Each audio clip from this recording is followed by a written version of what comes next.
Optimal health for high performers. This is the Health Upgrade Podcast with Dr. Nawaz Habib. Hi, everyone. This is Dr. Habib, and I'm excited about today's episode. It's a little different than the normal ones, but I really want to answer the question that I get asked more than any other question, regardless of where I am. I'm often at conferences or speaking with clients in groups or in one-on-one settings. And the question that I get asked more often than not is, what's a good HRV? And the second or the follow-up question is usually, why isn't mine going up? So today I want to help answer this question for you all in a short podcast episode / presentation. So if you are on audio, you'll be missing out on some slides, but I'm still going to go through everything with you. If you're interested, go to YouTube and you can watch this exact episode on YouTube in full video context. All right. What is a good HRV? Why isn't mine going up? And guess what? The answer isn't a number. Let's dig into this a little bit. So the answer to this question that I hear most, the two questions that I hear most, is not a number. The answer really has to do with what is a good HRV? Well, there's no universal number. And one reading of HRV was never truly the point here. The honest answer is a good HRV is higher than yesterday. That, for me, is the answer that I provide to almost every single person that asks me this question, is better than yesterday. The ultimate goal is to improve your HRV on a daily basis, getting further away from zero as you possibly can. A higher HRV is the goal here for sure. Now, the answer to the second question of why isn't mine going up? Generally, people are reading their HRV as a snapshot in time when it was always meant to be looked at as a trend.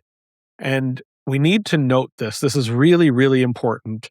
The wearable isn't judging you, it's reflecting you. And this is important. We need to learn to understand the trend behind the data, not simply look at the number. These questions are good questions, but I think we're missing the point here a little bit when we focus so heavily on trying to find out what number we're trying to work towards or get towards.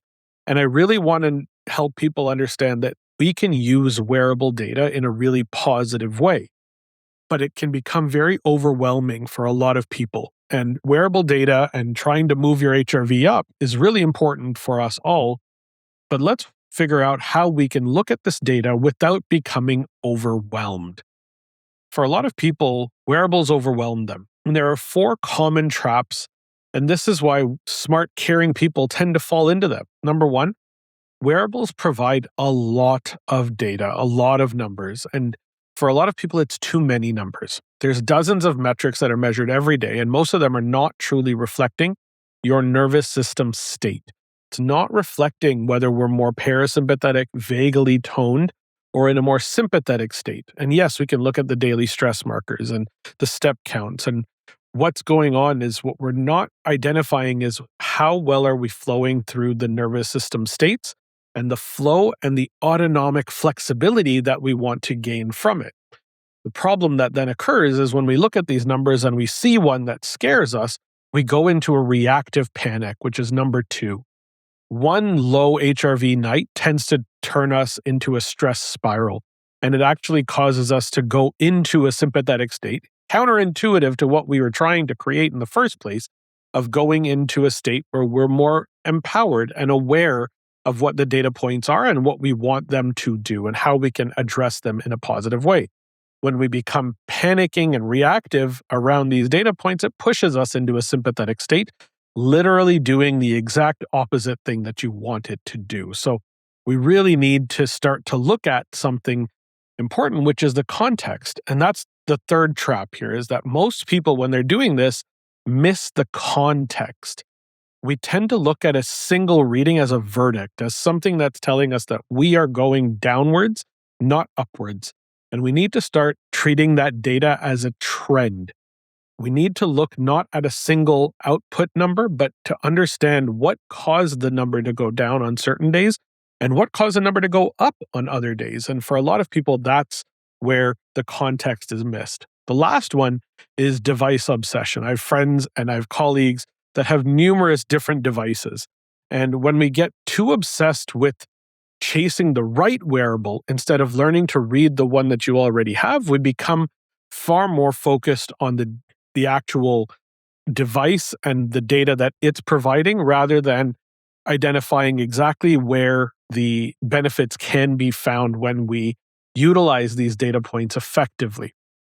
So there's two reframes that I want to help bring into your view of what a good HRV is and how you're reading your wearable data. Number one, all of the data points that come through on wearable devices are trends, not snapshots. One night of a signal or of a data point is simple noise. But when we start to look at it in a 7 to 14 night or 14-day trend data package, that's when we start to see the signal. And that's where we can see movement patterns occurring, and we can actually identify where our autonomic state lies. We need to start identifying and looking at trends, not just snapshots. Your nervous system doesn't live on a single reading, period. Don't judge your HRV or judge yourself based on a low HRV reading one night. It lives in the direction that your body is moving over time. And we want to trend away from a sympathetic state, away from an HRV of 0. And that's really, really important because this is how we can empower you to make positive changes in your health. The second reframe that I want you to take is that the data points are a mirror, not a verdict. Don't allow those numbers to be a judging factor for you. This is not a judge. It's simply reflecting your state. It's reflecting data points.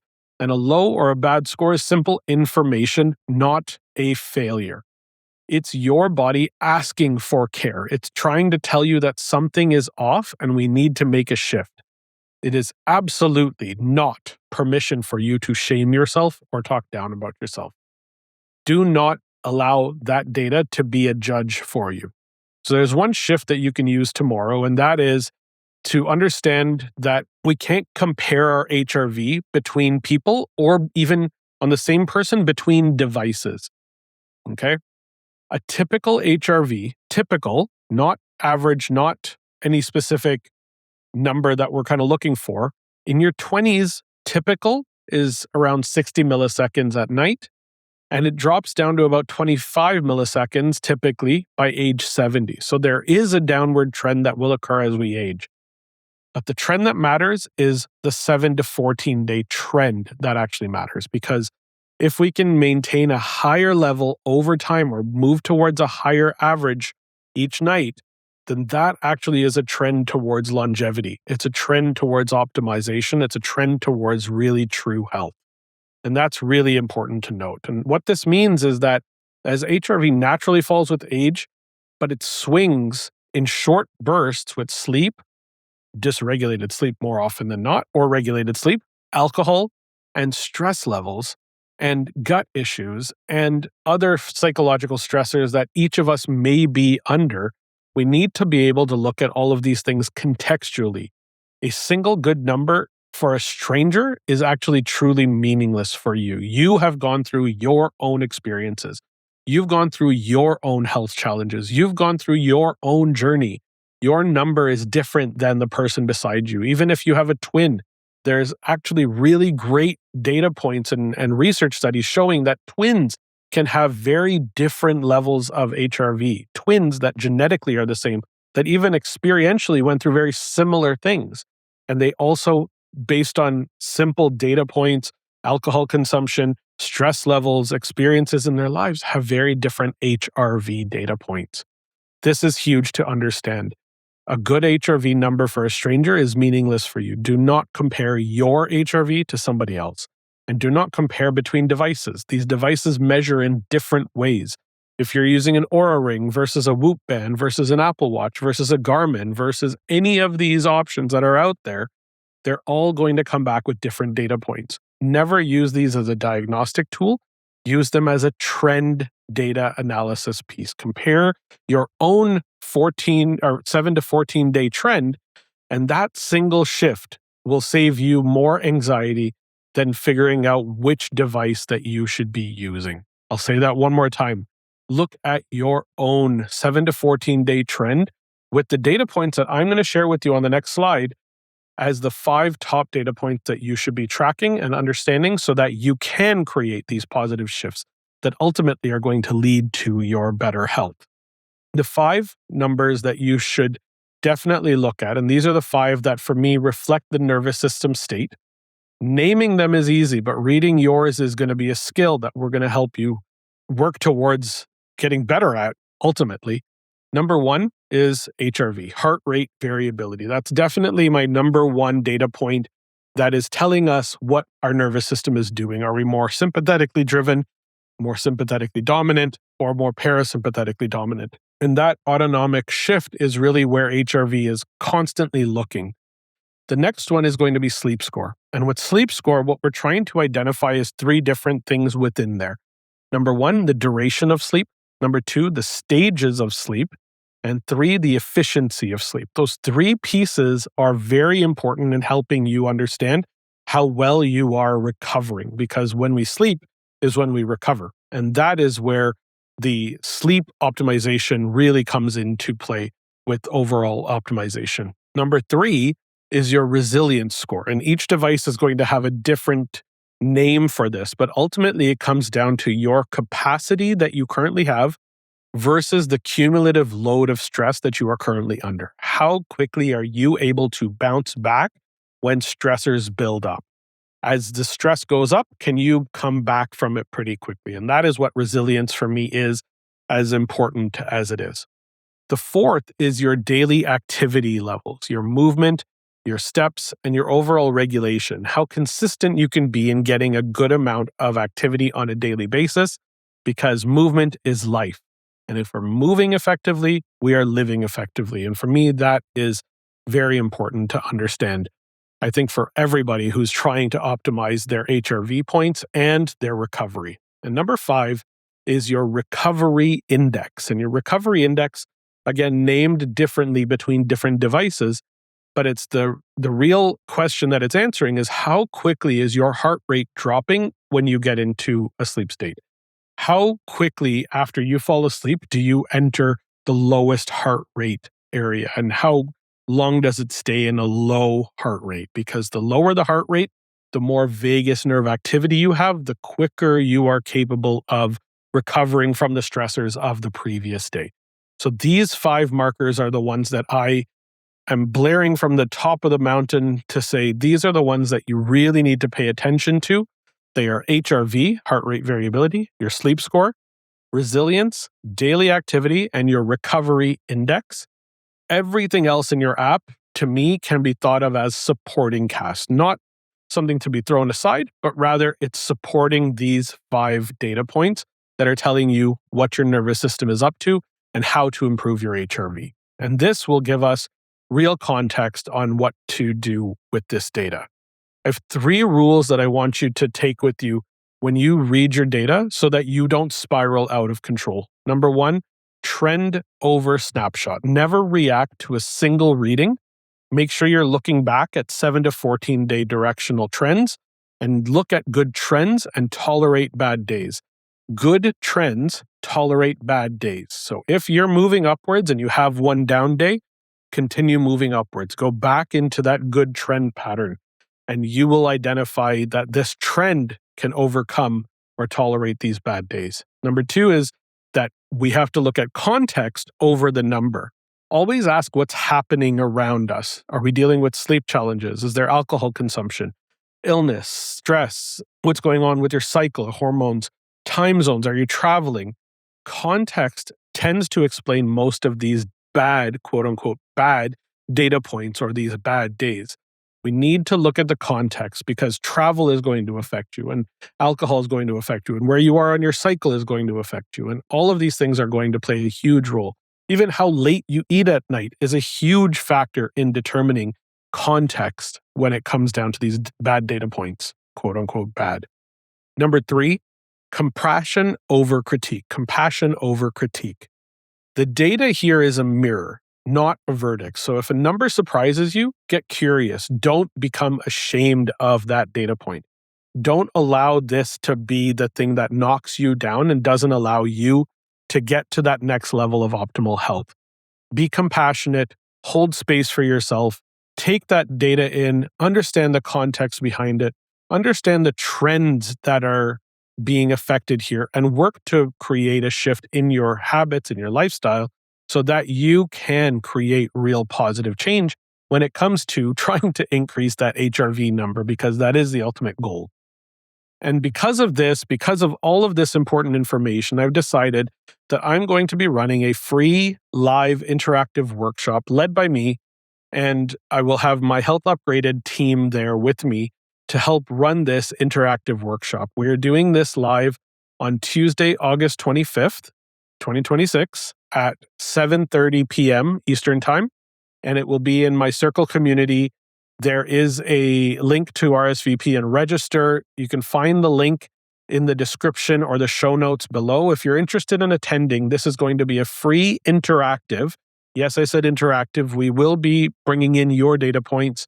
We will give you the opportunity to pull it, understand it, and be able to then make decisions on how to address this moving forward. And if you join us live at this wonderful event, we're going to learn the 4 different things that you're going to be able to do to decode the data and reset your health. We're going to learn how to see what your HRV, sleep, and readiness scores are actually telling you and why your daily number has been lying to you. We're going to learn to feel it. We're going to go through a guided experience that you can feel working in real time, and we'll measure your state before and after, and most people are surprised by the shift. Then we're going to score it. We're actually going to score our own vagal tone using my Vegas scorecard. So you leave knowing exactly where you stand. And lastly, we're going to plan it. We're going to learn to turn that single number into a personalized plan for lasting resilience.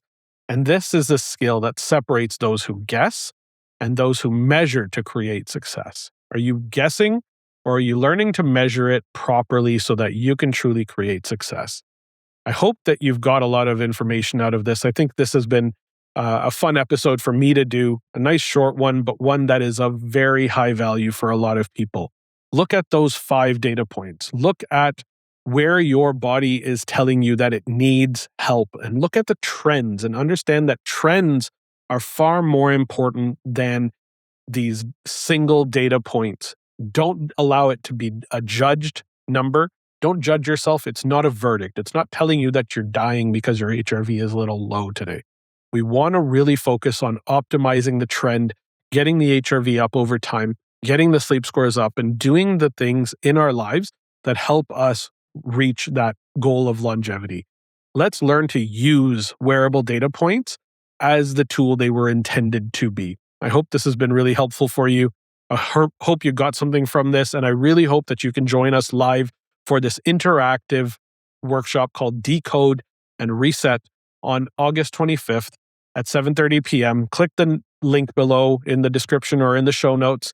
Make sure that you go there. You can also find it on my Instagram link, and you'll be able to come down to the event, join us live, go through your data points, and actually learn how to optimize your health and your HRV and work to upgrade your health. Thank you so much for joining me. We'll catch you all on the next one.